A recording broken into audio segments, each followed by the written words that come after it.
திராவிட கட்சியிலிருந்து உருவானவர் என்றாலும் தேசிய சிந்தனை கொண்டவர் டிடிவி தினகரன் அவர்கள். நீட்டிற்கு எதிராக காங்கிரஸ் நடத்தும் போராட்டம் குறித்த அவருடைய பதிவு வைரலாகி வருகிறது. அவர் பதிவை பார்க்கலாம். நீட் தேர்வு என்ற சொல்லையே நாட்டிற்கு அறிமுகப்படுத்திய காங்கிரஸ் இன்று அதை எதிர்த்து போராடுவது அரசியல் கேலிக்கூத்து. தமிழகத்தில் அனுமதியின்றி மாணவர்கள் போராடினால் அடக்குமுறை. அதுவே டெல்லியில் அனுமதியின்றி போராடிய ராகுல் காந்தி அவர்களை கைது செய்தால் அது ஜனநாயக படுகொலையா?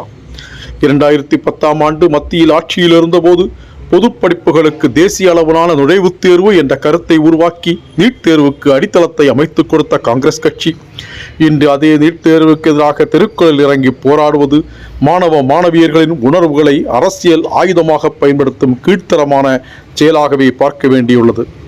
நீட் தேர்வை எதிர்த்து தற்போது போலி போராட்டம் நடத்தும் காங்கிரஸ் 2010ஆம் ஆண்டு தான் ஆட்சியில் இருந்தபோது நீட் தேர்வு அறிமுகப்படுத்த முயன்றது தவறு என்பதை தற்போது ஒப்புக்கொள்கிறதா?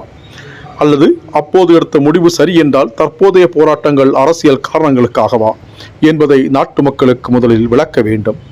தமிழகத்தில் நீட் தேர்வுக்கு எதிராக சாலைகளில் இறங்கி போராடிய மாணவர்கள் மீது காவல்துறையை ஏவி வலுக்கட்டாயமாக கைது செய்துவிட்டு பொதுமக்களுக்கு எத்தகைய சிரமத்தையும் ஏற்படுத்தாமல் முறையாக முன் அனுமதி பெற்று அதற்குரிய இடத்தில் அமைதியாக போராடலாம் என அதிகார தொனியில் பதிலளிக்கும் தாவேகா அரசு டெல்லியில் மாண்புமிகு பாரத பிரதமர் நரேந்திர மோடி அவர்களின் இல்லம் முன்பாக எவ்வித அனுமதியும் பெறாமல் பொதுமக்களுக்கு இடையூறு ஏற்படுத்தும் வகையில் சாலையில் போராட்டம் நடத்திய ராகுல் காந்தி அவர்களை கைது செய்திருப்பது ஜனநாயக படுகொலை என கூறுவது முன்பின் முரணாக தெரியவில்லையா?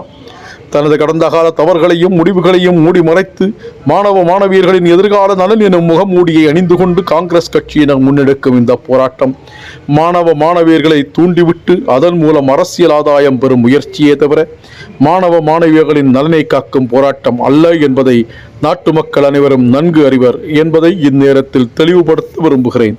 இவ்வாறு அவர் குறிப்பிட்டுள்ளார்.